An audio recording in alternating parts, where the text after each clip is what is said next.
COVID, police brutality.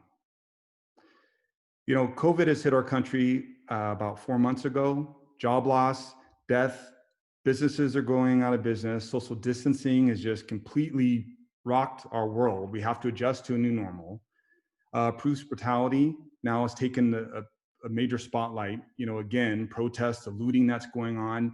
It's easy to say that our country is in a state of unrest.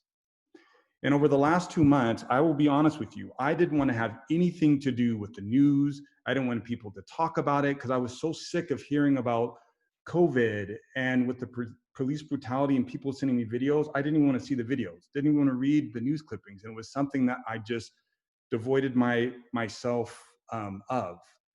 And there were a few things that had happened. I'll share a little bit about it later. But as I started on this journey of self-discovery, I wanted to figure out, well, how is COVID and how is police brutality really impacting the Black community? Like I wanted to understand for myself instead of hearing, these numbers or these rumors that were going on. There's numbers, people saying certain things. So we're going to start with COVID first. So I found out that African Americans have been hit the hardest when it comes to COVID deaths. And specifically, African Americans make up a larger share of the COVID deaths at 23% in America. And so looking at the information, what I saw or found is that there's a lot of data that's currently collected from states, countries, other cities, because the CDC isn't releasing any details on race or other demographic information. It's only just pure deaths.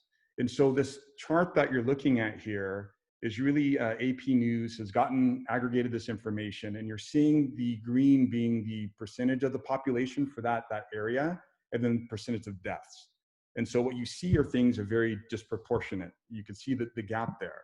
And there were a few that aren't listed here that I wanted to call out, but Albany, Georgia, African American population is 72.5%. The COVID deaths are 90%.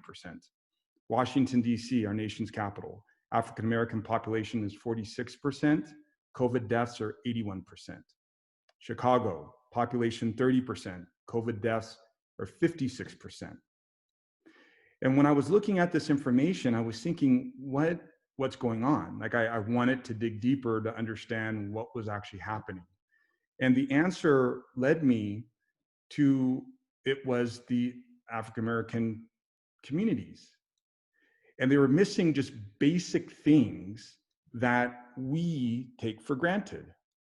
And I don't know how many people on this call have been to an African American community, but when you go, you see quickie marts, liquor stores instead of grocery stores. There's a lack of adequate transportation. The education system isn't as nice. Healthcare services aren't as nice as what we might be, or some might be accustomed to. The urban areas are overcrowded, due to poverty. Sometimes you have families that are living in, multiple generation, households that are getting there. Now that's condensed, more chance of getting infected with the disease. A lot of, Black communities, these workers are working for these essential jobs. And so they're being exposed to individuals potentially that could have COVID with these essential jobs. Sometimes that translates to hourly wage, which might translate to a job that doesn't have health benefits, which you could see how things continue to unfold over and over again. And when you start looking at what's actually happening within these communities, it's really looking at health issues, social economics, the poverty, education, and systematic racism that's actually been set up. So again, I said, well, let me kind of dig a little bit deeper in understanding what that means, because why can't we just invest in our community? What's actually going on? There's got to be something else happening. Well, then started looking at equity gap. And when I talk about equity, it's really being fair and impartial. And there are three areas that I want to focus on here. And I got this from CNN. And it was talking about the wealth. And when we talk about wealth, it's the inherited wealth, real estate, things that sort of inherited down. White households have 10 times more the median net worth than Black households. 10 times more. and we're just not set up to do anything. So now if you say that the wealth of a Black family is $17,000, and you start looking at the types of jobs that they have and sort of what's going on, I mean, I'm pretty sure we can all live on $17,000, right? Being our net worth. And then you see the poverty here now being, double than whites, that translating to sort of healthcare. Again, you can see the numbers here. But when you start looking at the wealth discrepancy, you start looking at poverty, you start looking at health, this cyclical thing, and it's just this mess. It's a cycle, and the cycle can translate to the raising death toll that you're seeing with COVID-19 in these Black communities. And so, it's real. This was shocking to me to really kind of do some due diligence to see. So that was the first part, me sort of understanding what's COVID and how is it impacting, the Black community. So the second thing that I wanted to dive into was around police brutality. Now, we can all agree that police brutality continues to be a cancer in our society. And last year alone, 1,100 people were killed by the police. And so this data was pulled by a group called the Mapping Police Violence. It's a source that aggregates data from multiple places. But they define police killing as anyone that dies as a result of being shot, beaten, restrained, intentionally hit by a police vehicle, pepper sprayed, tasered, or otherwise harmed by police officers, whether on duty or off duty. 1,100 people were killed last year that fit into that criteria. And when I started again digging deeper into what was going on average, it was about 3 people that were killed per day last year. 24% of those were Blacks, and that equated to about 64 people that were killed. And then some other numbers that you're looking at, the highest days, December was about 200 or 110 deaths. January was 105.